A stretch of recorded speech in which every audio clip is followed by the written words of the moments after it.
त्यांनी सांगितलं तुम्ही येणार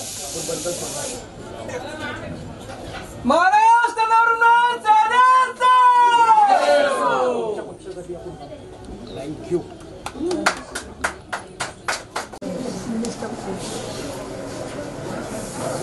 निलेश आज आपल्यामध्ये आलेला आहे आणि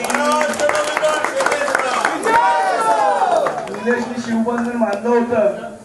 त्यांनी माझ्यासमोर सोडलं आणि सांगितलं जेव्हा तुम्ही येणार आहात म्हणून आजपासून मी शिवबंधन काढलंय आणि मी महाराष्ट्र नवनिर्माण सेनेसाठी सन्मानित आचार्य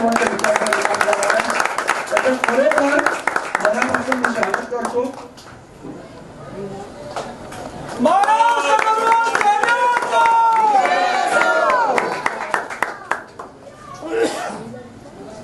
इलेक्शन पुरतं आलंय असं समजू नका. आपण वेळोवेळी भेटू. कधी मी इथे कधी तुम्ही तिथे या, पण भेट होणं गरजेचं आहे. पुन्हा एकदा आपण जो प्रेम दिला प्रतिसाद दिला त्याबद्दल आपले मनापासून आभार. धन्यवाद. जय हिंद, जय महाराष्ट्र, जय हिंद. एबीपी माझा, उघडा डोळे बघा नीट.